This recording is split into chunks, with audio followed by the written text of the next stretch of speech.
नमस्कार दोस्तों, आइए आज आपको सुनाते हैं माघ मास का तीसरा अध्याय।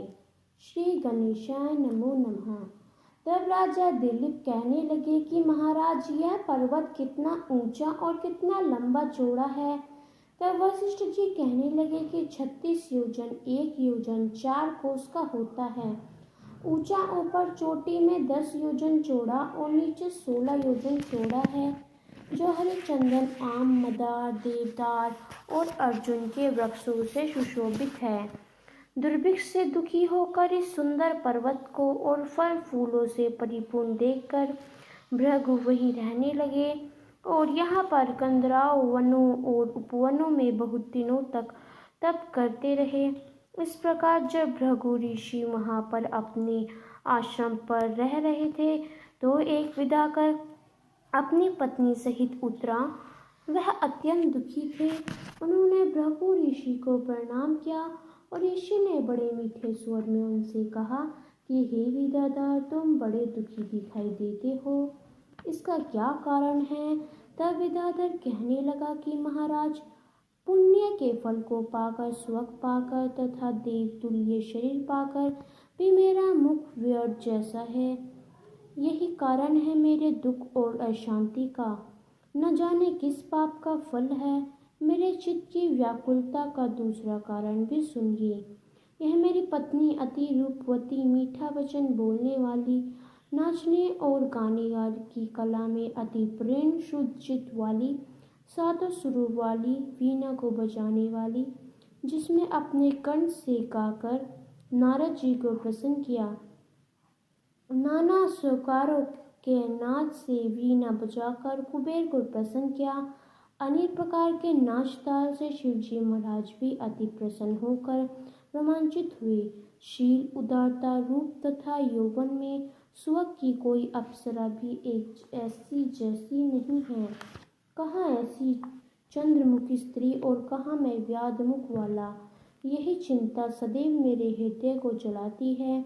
विदाधर के ऐसे वचन सुनकर तीनों लोगों की भूत, भविष्यत और वर्तमान की बात जानने वाले तथा दिव्य दृष्टि वाले ऋषि कहने लगे कि हे विदाधर, कर्म के चित्र विचित्र फलों को प्राप्त होकर ज्ञानी पुरुष भी मोह को प्राप्त हो जाते हैं। मक्खी के पैर जितना विष भी प्राण ले वरना होता है। छोटे छोटे पापों का फल भी अत्यंत दुखदायी हो जाता है। तुमने माघ मास की एकादशी का व्रत करके द्वादशी न आने तक शरीर में तेल लगाया, इसी पाप कर्म से व्याध हुए। एकादशी के दिन उपवास करके द्वादशी को तेल जल लगाने से राजा पुरुरवा ने भी कुरूप शरीर पाया था।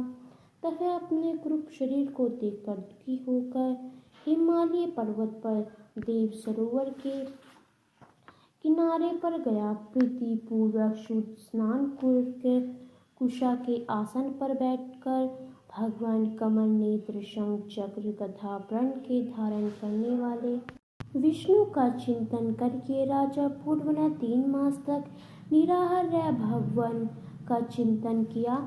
इस प्रकार 7 जन्मों में प्रसन्न होने वाले भगवान राजा के 3 महीने के तप से ही अति प्रसन्न हो गए और माघ के शुक्ल पक्ष के एकादशी को प्रसन्न होकर भगवान ने अपने शंख के जल से राजा को पवित्र किया।